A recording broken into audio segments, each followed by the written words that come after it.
The Oregon Shakespeare Festival has decided that Shakespeare's language is too difficult for today's audiences to understand. It recently announced that over the next 3 years, it will commission 36 playwrights to translate all of Shakespeare's plays into modern English.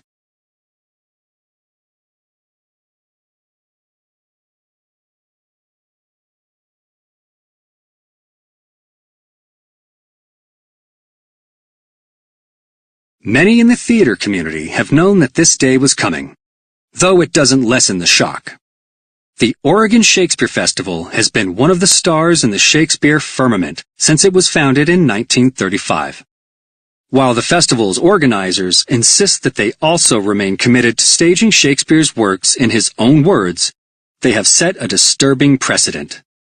Other venues, including the Alabama Shakespeare Festival, the University of Utah, and Orlando Shakespeare Theater, have already signed on to produce some of these translations.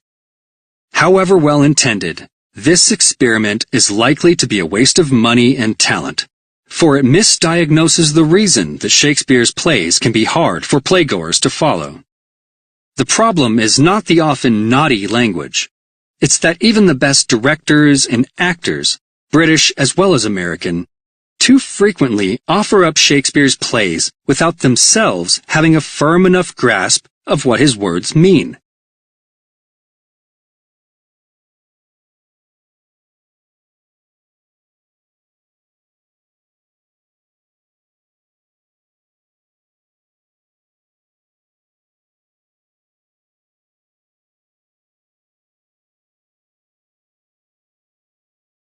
Claims that Shakespeare's language is unintelligible go back to his own day. His great rival, Ben Jonson, reportedly complained about some bombast speeches of Macbeth which are not to be understood. Jonson failed to see that Macbeth's dense soliloquies were intentionally difficult. Shakespeare was capturing a feverish mind at work, tracing the turbulent arc of a character's moral crisis. Even if audiences strain to understand exactly what Macbeth says, they grasp what Macbeth feels, but only if an actor knows what that character's words mean.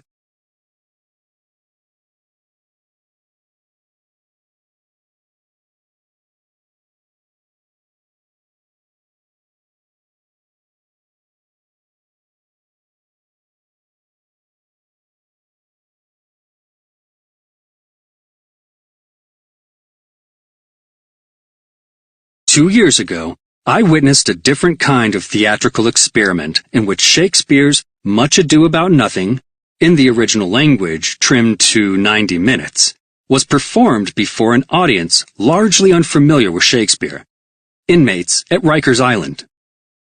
The performance was part of the Public Theater's Mobile Shakespeare Unit initiative. No inmates walked out on the performance, though they were free to do so. They were deeply engrossed, many at the edge of their seats, some crying out at various moments, much as Elizabethan audiences once did, and visibly moved by what they saw. Did they understand every word? I doubt it. I'm not sure anybody other than Shakespeare, who invented quite a few words, ever has. But the inmates, like any other audience witnessing a good production, didn't have to follow the play line for line, because the actors and their director knew what the words meant. They found in Shakespeare's language the clues to the personalities of the characters.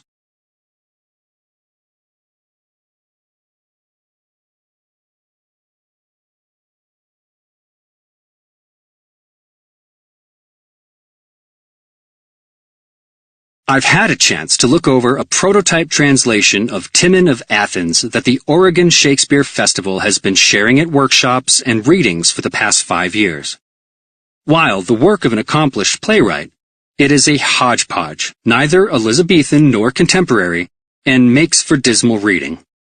To understand Shakespeare's characters, actors have long depended on the hints of meaning and shadings of emphasis that he embedded in his verse. They will search for them in vain in the translation. The music and rhythm of iambic pentameter are gone. Gone, too, are the shifts, which allow actors to register subtle changes in intimacy between you and thee. Even classical allusions are scrapped.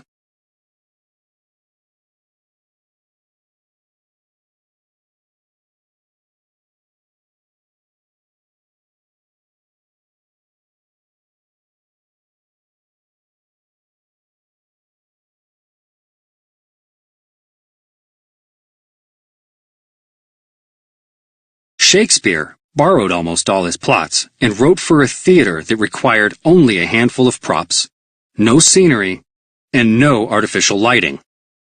The only thing Shakespearean about his plays is the language.